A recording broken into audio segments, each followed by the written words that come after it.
თიბისის 2019 წლის ფინანსური მაჩვენებლების მიხედვით ბანკმა წინა წელთან, ანუ 2018-თან შედარებით საბანკო სასესხო პორტფელი 22.1%-ით გაზარდა, რაც ძირითადად კორპორატიულ მიკრო, მცირე და საშუალო ბიზნესის სეგმენტში ზრდით იყო განპირობებული. 2019 წელს ანაბრების წლიური ზრდის მაჩვენებელი 7.9% იყო. შედეგად 2019 წლის 31 დეკემბრის მდგომარეობით ბანკის სასესხო პორტფელი ბაზრის 39.9%-ია, დეპოზიტების საბაზრო წილი კი 39%. ამ მაჩვენებლებით თიბისი ლიდერია საქართველოში ბანკებს შორის.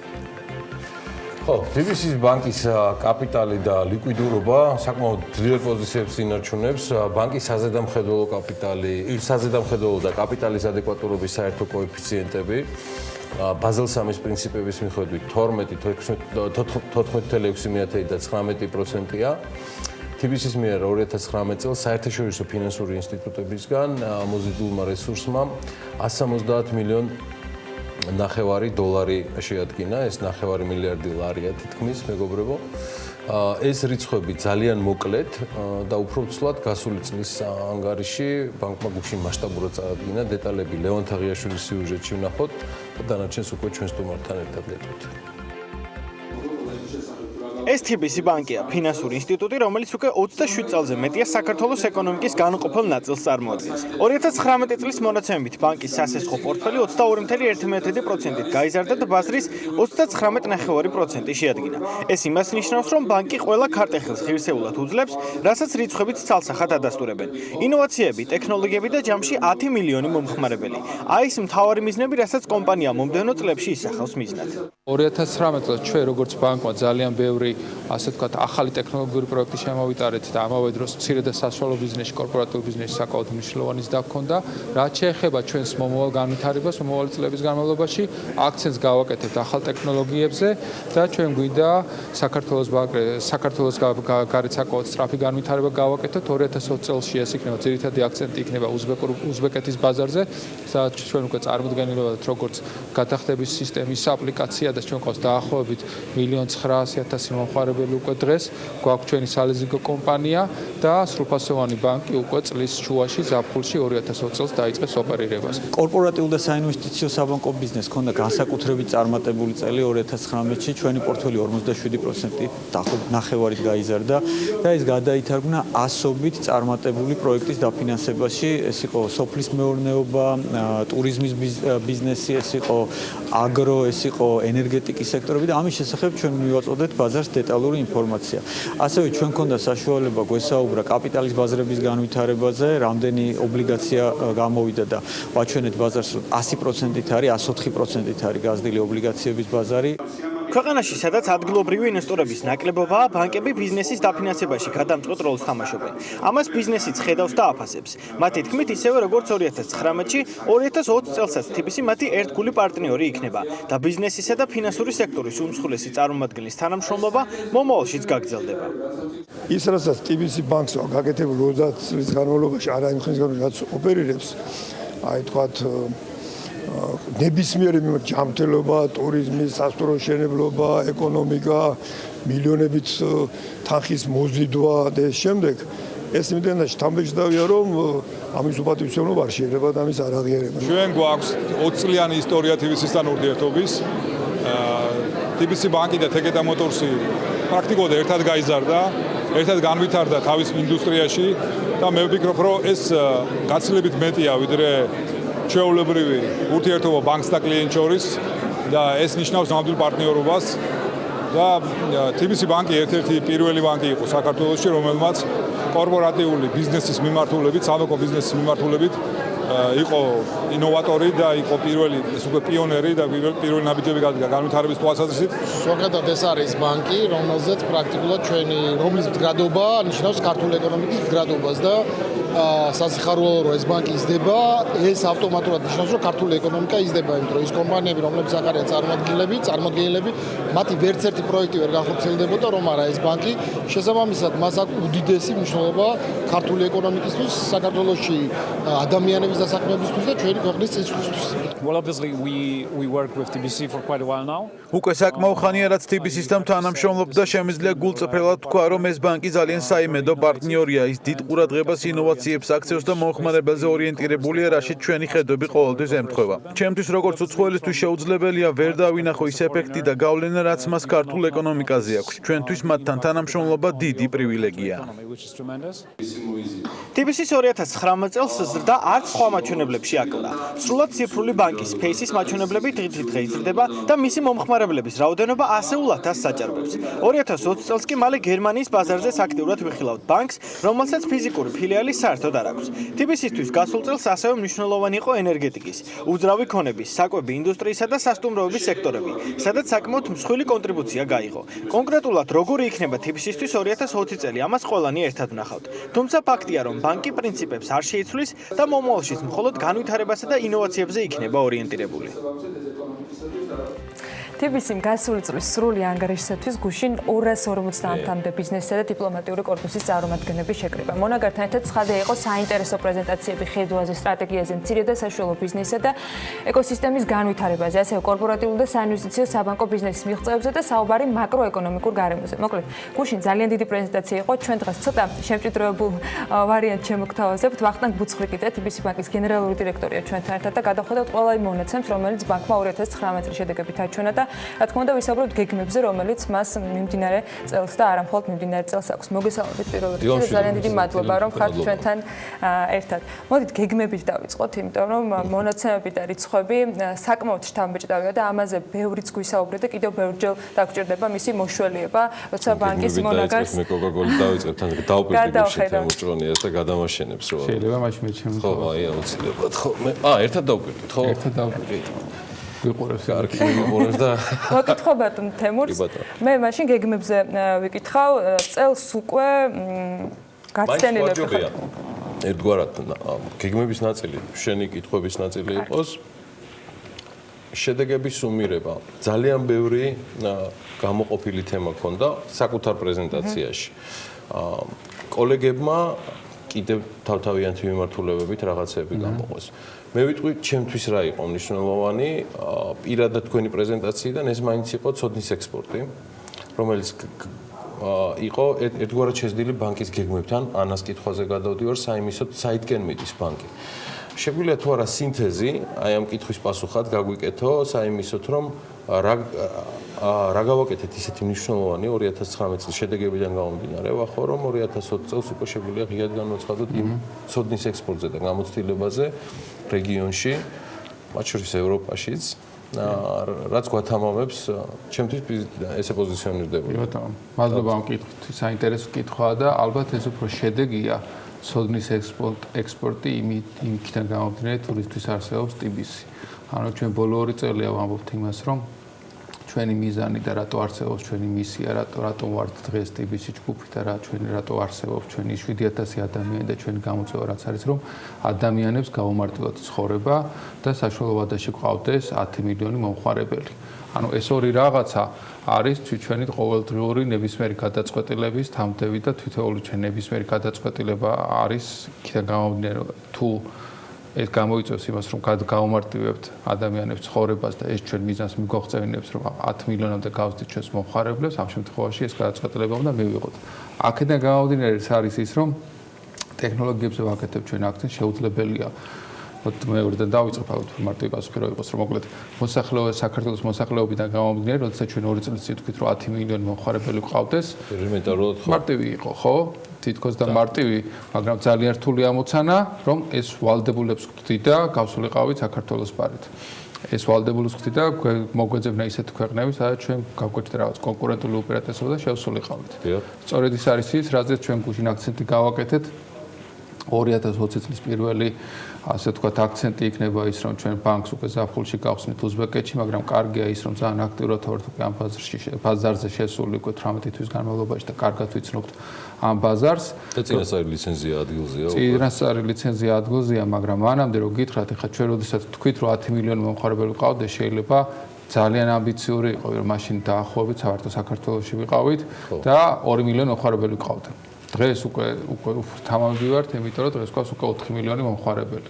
რა გავაკეთეთ ამ 18 თვის განმავლობაში, რომ ჩვენ გვაქვს გადახდების სისტემა უზბეკეთში, დაახლოებით 1,900,000 მომხმარებელი ყავს იქ უკვე.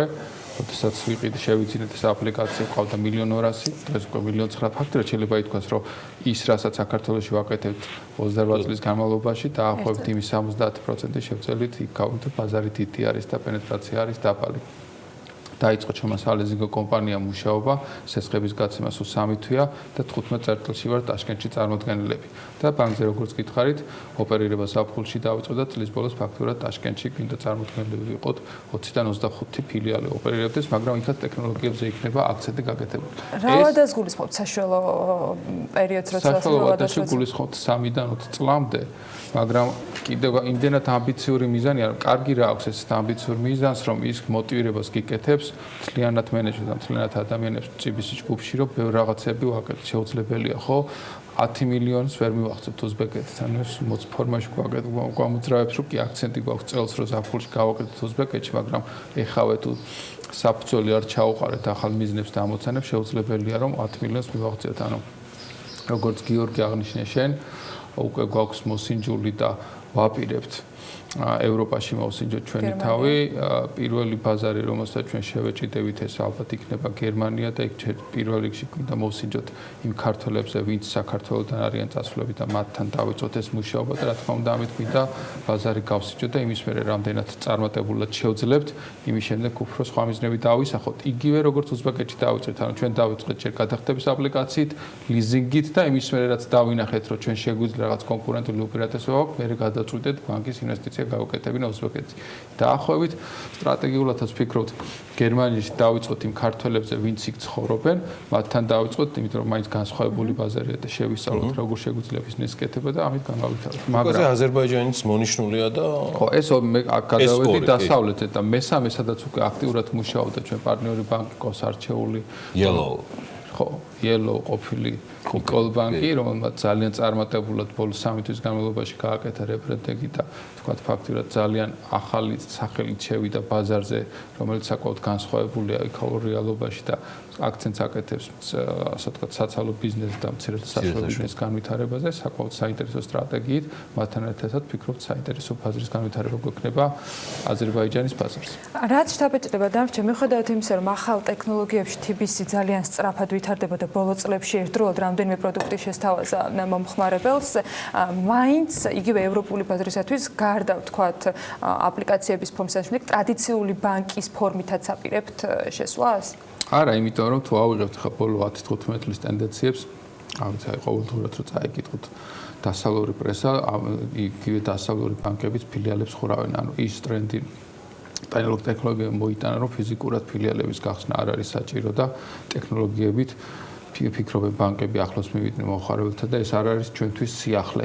ანუ ეს ჩვენი ბოლო 5-7 წლის სტრატეგია, რომ ჩვენი ტექნოლოგიებით თუ ავიღეთ მაგალითად mobile bank და სხვა ტექნოლოგიური პროდუქტებით მინდა გაცილებით უფრო ახლოს ვიყოთ მომხმარებელთან და მომხმარებელთან ვიყოთ 24 საათის განმავლობაში. ხა ფიზიკურად რაც არ უნდა ლამაზი და მაგარი შენობა გქონდეს და მაგარი ფილიალი გქონდეს, იქ მაინც ადამიანი უნდა მივიდეს, დროთა ხარჯოს მისვლან, მე რიგონ შევიდეს, მე უნდა გამოვიდეს და აპლიკაცია რომ მობილური დღეს უკვე ისე ვართ რომ ავიცი.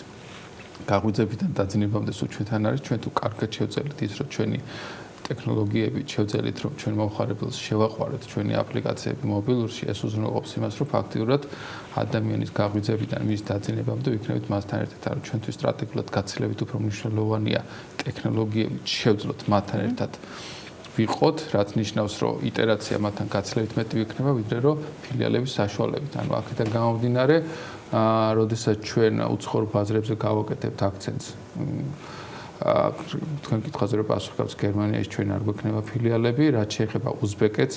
უზბეკეთი მაინც განუვითარებელი ბაზარია, პენეტრაცია დაბალია. ძირითადად რა თქმა უნდა ტექნოლოგიები გვექნება და აქცენტს ინტერნეტზე გავაკეთეთ, გვექნება პატარა ზომის ფილიალები, როგორც გითხარით 25 ფილიალი, მაგრამ ეს რო წარმოვიდგინოთ, იქნება თუნდაც არა თიბისისზე, საქართველოს თიბისზე გაცილებით უფრო ტექნოლოგიური, ანუ რო წარმოვიდგინოთ დაახლოებით აი Apple-ის მაღაზიების ტიპის ფილიალები, სადაც მაგალითად არ იქნება სალაროები, უბრალოდ იქნება საკონსულტაციო ფილიალები, უბრალოდ ჩვენი თანამშრომლები უზბეკეთის ტიბისში დაეხმარებიან ჩვენს მომხმარებლებს, როგორ მოიხმარონ აპლიკაცია და როგორ შეიძინონ სასესხო დეპოზიტი და ესეთი პროდუქტები. ანუ იქ ნაღდი ფულის ოპერაციები არ გაკეთდება.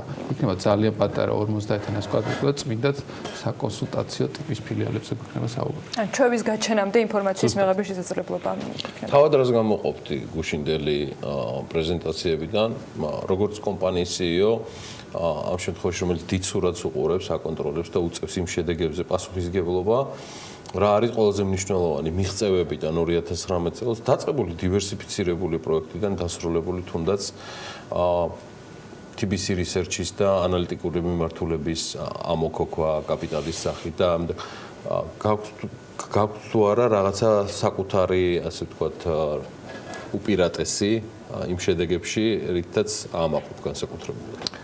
ჩვენი ზომიდან და მასშტაბებიდან გამომდინარე არ არსებობს ხან TBC და ეკონომიკა საკმაოდ გადამულია ერთმანეთთან და შესაბამისად ჩვენთვის მნიშვნელოვანი არის ის რომ რა გავაკეთეთ და ვცდილობდი გუშინდელ პრეზენტაციაში მეჩვენებინა თქვა რა გავაკეთეთ იმისათვის მაგალითისათვის ეკონომიკის დაში რა წვლილი შევიტანეთ მაგალითისათვის ლარის სტაბილურობას რა როგორ შევუწყოთ ხელი. ალბათ მნიშვნელოვანია ორი მომენტი გამოვყოთ დაახლოებით დღესაც ვისაუბრე შენ ჩვენ ივნისის თვეში შემოვიტანეთ დაახლოებით 425 მილიონი დოლარი, რაც მნიშვნელოვანი იყო თუ გავსვოთ ზაფხულის დასაწყისში ქონდა ლარის საკმაოდ დიდი ვალუტილობა, ანუ მარტო TBC-ში შემოვიტანა 425 მილიონი დოლარი, რამაც ნაწილობრივ, ჩვენი მხრიდან რაც შეგვეძლო ეს გავაკეთეთ, რომ შესაბამისად ლარის ვალუტილობაზე ზეგავლენა მოგვეხდინა. მერე დამატებით 175 მილიონი ლარის სხვადასხვა პროდუქტები შემოვიტანეთ, ეს უკვე სექტემბერიდან დეკემბრის ბოლომდე გავაკეთეთ და წლის ბოლოს დაახლოებით ბოლო 4 თვის განმავლობაში გავეცით მილიარდი ლარის ექვივალენტი უცხოურ ვალუტაში სასესხები, როდესაც უკვე რეფინანსირების განაკვეთი მაღალი იყო და ამ დაახლოებით ეს არის 300 მილიონი დოლარის ფარგლებში უცხოური ვალუტის ბაზარზე გასვლით მიმოქცევაში გატანით ირიბად ლარის სტაბილურობას ხელი შეუწყობთ. ანუ ეს არაწმინდა TBC-ის, არამედ ჩვენი აზრით გავაკეთეთ ის, რომ ლარის სტაბილურობისა და ეკონომიკისთვის ხელი შეგვეწყო. რაც შეეხება ეკონომიკაში რა წვლილი შევიტანეთ, ჩვენ დეტალებში ქონდა გუშინ საუბარი, დაახლოებით მცირე საშუალო ბიზნესი და კორპორატიული ბიზნესი გავზარდეთ 40%-ით, ანუ ეს რას ნიშნავს, რომ ძალიან ბევრი ინდუსტრიას ხელი შეუწყოთ განვითარებისათვის და ძირითადად ზრდა ეს ქონდა სასტუმროების ბიზნესის განვითარებაში, ჩვენ დავაფინანსეთ ძალიან ენერგეტიკის მიმართულებები, ბევრი ახალი სადგურის მშენებლობას ჩაუყარეთ ხელი და რამდენიმე ახალი ჰიდროელექტროსადგური გაიხსნა. აი სწორედ ესეთი საინვესტიციო პროექტების გაკეთებით გონია რომ მნიშვნელოვანი წილი შევიტანეთ. რაც შეეხება სტრატეგიას, ალბათ ესეც მნიშვნელოვანი აღნიშნო, გუშინაც ქონდა ამაზე საუბარი, თუ 10-15 წლის წინ აი სასტუმროს ბიზნესები იწყებოდა და სასტუმროს ბიზნესები შეიძლება მაშინ თლიან ერთობლივ ეროვნულ პროდუქტს ძალიან პატარა წილი ქონდა და მაშინ რთული იყო იმის წარმოქმნა, რომ დღეს რამდენად მნიშვნელოვანია ეს მიმართულება ქვეყნისათვის. მაგრამ დღეს ალბათ სტაბილურობის ერთ-ერთი გარანტია ეს სწორედ ეს არის, ხო? დღეს შეიძლება საფუძველს უყრით ჩვენ TBC და სხვა ქართული კომპანიები, იმიტომ რომ ძალიან თქვენ როგორც აღნიშნეთ 200-ზე მეტი კომპანია იყო ჩვენთან ერთად პრეზენტაციაზე.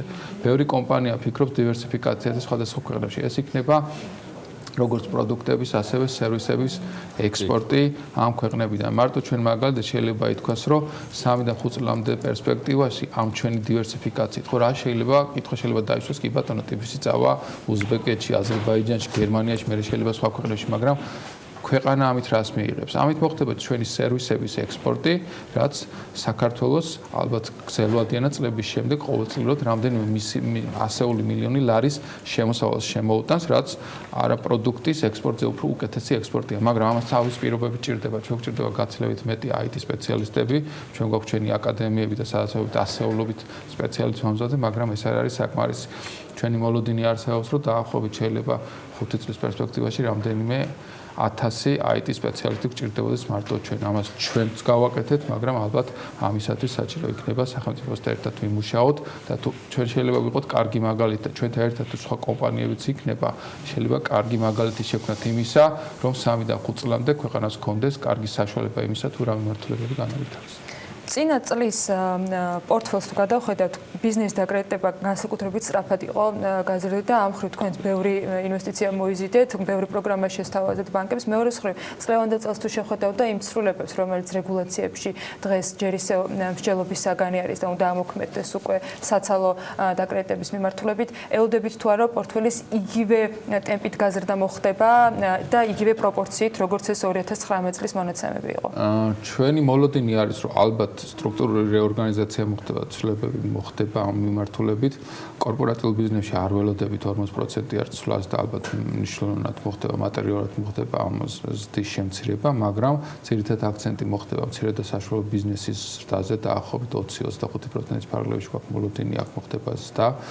ამ რეგულაციების ცვლილების შემდეგ ვფიქრობთ, რომ იპოთეკური სესხების გაცემების გააქტიურება მოხდება და თუ სამხაროო სესხებში წლის დასაწყისში შარშან ტრენდი იყო შემცირებით და მე მინიმალური შეჩერება და ოდნავი ზრდა იყო, ამ ახალი ცვლილებების შემდეგ უკვე ნულოვან დონეზე არის ვფიქრობთ სექტორი და შესაბამისად მცირე და გულისხმობთ ალბათ 5-10%-ის ზრდა მოლოდინი გვაქვს 2020 წლის განმავლობაში. ცალკე უნდა მიაკითხო ხოს. თუმცა საქართველოში იქნება იმ პერიოდში. დიდი მადლობა საინტერესო ინტერვიუსთვის. მადლობა. წარმატებები თიბისის. ვახტანგ გუცხრიკიძე, მე ვაპატიეთ. ვახტანგ გუცხრიკიძე, თიბისი ბანკის გენერალური დირექტორი სტუმრობდა საქმიან დილაში.